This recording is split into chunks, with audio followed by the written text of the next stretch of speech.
Guys, welcome back to some more AFK Arena. Today we're over on the free-to-play account over on the test server, and we are looking at the Bountiful Trials of Haelus. So overall, really mixed reviews on him. Gonna have to see, based on when he comes up on the live servers, exactly how effective he is. Because like I was saying, really mixed reviews with him so far and how his performance is kind of panning out. So this arena trials, we go back to remember the guild trials are always here. Make sure with this guild trial, with the guild mates, that you are doing this to maximize the diamonds. So out of here with these quests, you can actually get 200 diamonds out of here. I believe another 300 diamonds as you're continuing the progression in there.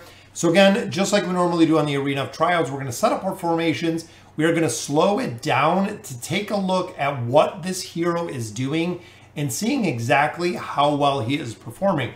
So the first one we're looking at here is a combination of Titus and Titus, I guess.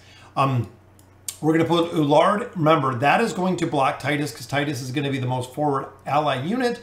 And then Nara. A lot of the trials here have been utilizing Nara. So again, we're going to move this down to 2 speed just to see how he is working. So he puts up that obelisk right away. It does have the cube right on there, making the hero stronger. So he is primarily a buffer. And then we also do see quite a bit of shielding going on with him, which makes me really wonder about, again, it's going to be interesting to see what teams he works and what formations he is really going to work at. Because looking here, guys, he had that little cube up on everyone, which once we're done with the trials, we will go through and we'll look at the skills and abilities like we always do, so you can kind of understand what you're seeing here. So this one, we're looking at Inoki and Iran, so Iran's going to pull everyone else. Haelus is actually going in the bottom. Then we're looking at Zekas and Moriel. Interesting combination with the lineup here. Just because Zekas really isn't used when it comes to PvE spec. Moriel the same. And then, of course, Haelus. We'll go with Haelus. Overall, right there in the bottom to be the buffer. It seems like with the support role that he plays, even though it is a support role, it seems like it's a lot different than we've seen naturally with the support roles. This one is definitely much heavier in the buffs and less on the support survival. One, he doesn't have much crowd control. He does have shielding, but not really much healing, which is classic to the support heroes that we see.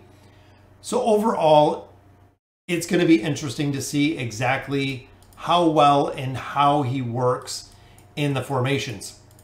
So moving right across here, this one is going to be the same. It is going to be Titus with Titus, or I still get confused. Titus with Titus, essentially.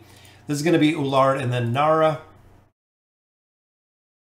So it's funny to see Titus come out just as, because Titus and Tidus. So Titus and Tidus. Interesting, because with the accent that I have from where I'm from, they just kind of fall together. So even there, Haelus gets killed pretty quick here.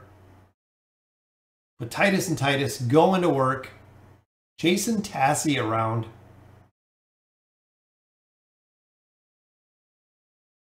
And even the sleep did make a difference. So 4.79, definitely putting up a little bit of damage there. And then 3 million from our second version of Titus. All right, so we got 2 more up here. We're going to go to the right one first. This is a very interesting combination. So we have Zafriel, we have Hodgkin, which of course is going to be a buffer. Maro, which we know is pretty good as far as light bearers, and then Cecilia, which most players do not use. Zafriel comes down with a solid stun right there. That is the reason most players do use him, especially when it comes to PvP. Boom, we have the Mass Fear, crowd control up there for Maro. And I'm wondering if Maro would be a pretty solid combination to run between them. I know I don't know many team comps that Maro runs with, so Again, it seems a little questionable when it comes to the team. So 2.3, 2.9. Again, the buffer, it's going to be interesting. A lot of players have said that for PvP, he is going to be really sought after. He's going to be really strong in that PvP aspect, but everywhere else, not so much. And again, this is just early test server. I could see him really making a big difference when it comes to the Abyssal Expedition, which actually opened today. Might be a game changer, might honestly be a pretty significant game changer as far as the buffs that it can provide, the shielding, survivability, and then the buffs.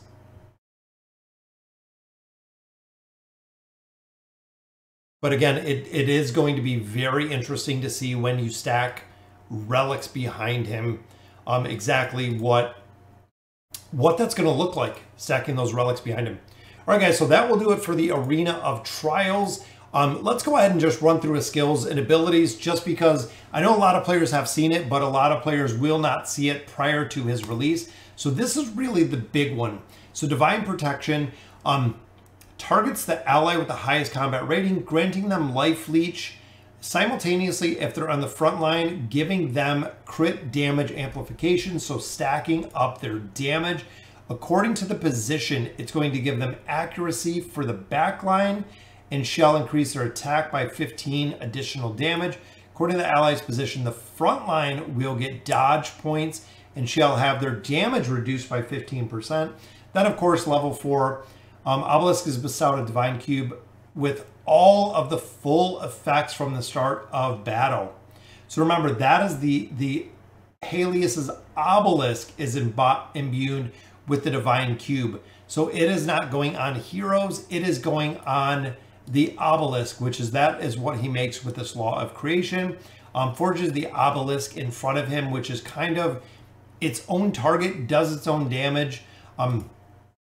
Very interesting. Again, craftsmanship, of course, AoE damage. This is the shielding aspect that he provides.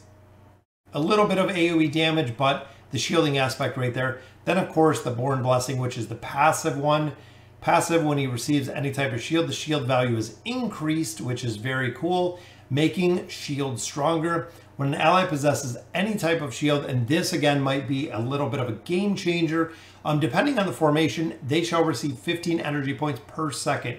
Now, in addition to this, having him built is he provides shields.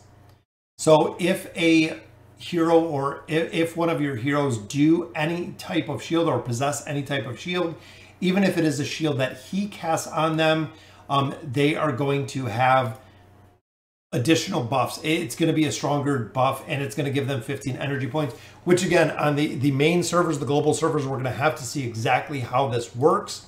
Then, of course, with the signature item, Ultimate, the Obelisk has damage output increased by 10%. Shield value is higher, does more damage there. And the Obelisk now additionally reduces target's energy regeneration, which could be really strong in PvP. Plus, he does get 12 haste points out of there. And then the furniture, maybe used once per battle. At the start of the battle, the Divine Cube is automatically created and placed above the allied hero with the highest attack rating.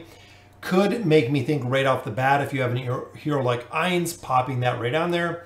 Divine Cubes will no longer disappear as a result of suffering damage, and will grant the cube's carrier a shield every 12 seconds. So again, the every 12-second shield, any ally that possesses a shield will get extra energy points, which is going to be, again, interesting to see exactly how he works. So guys, that is Haelus. I'm going to go with Haelus.